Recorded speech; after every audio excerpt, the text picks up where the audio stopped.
Self-Reliance.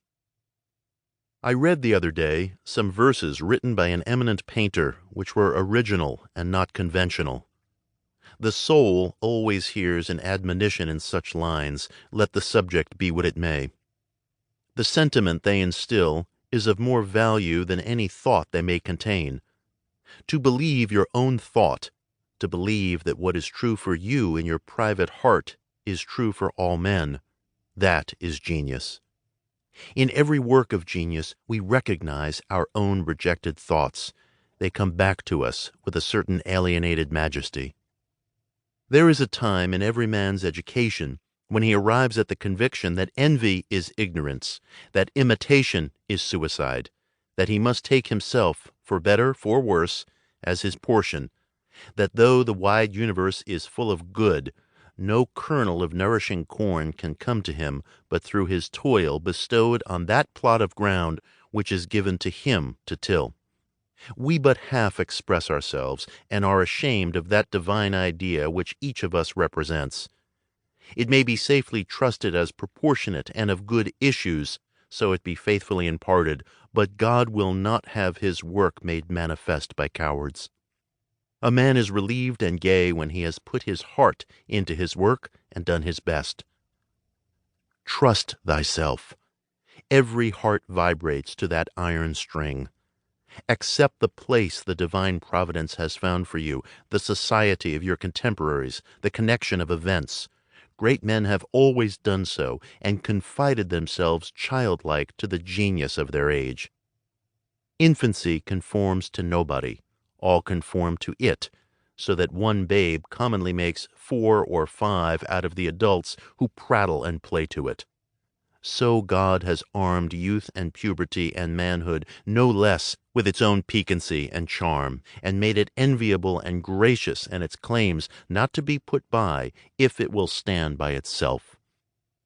The nonchalance of boys who are sure of a dinner and would disdain as much as a lord to do or say aught to conciliate one is the healthy attitude of human nature. A boy cumbers himself never about consequences, about interests. He gives an independent, genuine verdict. You must court him. He does not court you. Society everywhere is in conspiracy against the manhood of every one of its members. Society is a joint stock company in which the members agree, for the better securing of his bread to each shareholder, to surrender the liberty and culture of the eater. The virtue in most request is conformity. Self-reliance is its aversion. It loves not realities and creators, but names and customs. Whoso would be a man must be a nonconformist. He who would gather immortal palms must not be hindered by the name of goodness, but must explore if it be goodness. Nothing is at last sacred but the integrity of your own mind. Absolve you to yourself, and you shall have the suffrage of the world. I remember an answer which when quite young I was prompted to make to a valued adviser who was wont to importune me with the dear old doctrines of the Church. On my saying, "What have I to do with the sacredness of traditions if I live wholly from within?" my friend suggested, "But these impulses may be from below, not from above." I replied, "They do not seem to me to be such. But if I am the devil's child, I will live then from the devil. No law can be sacred to me but that of my nature. Good and bad are but names very readily transferable to this or that. The only right is what is after my constitution, the only wrong what is against it. A man is to carry himself in the presence of all opposition, as if everything were titular and ephemeral but he. I am ashamed to think how easily we capitulate to badges and names, to large societies and dead institutions. Every decent and well-spoken individual affects and sways me more than is right. I ought to go upright and vital and speak the rude truth in all ways.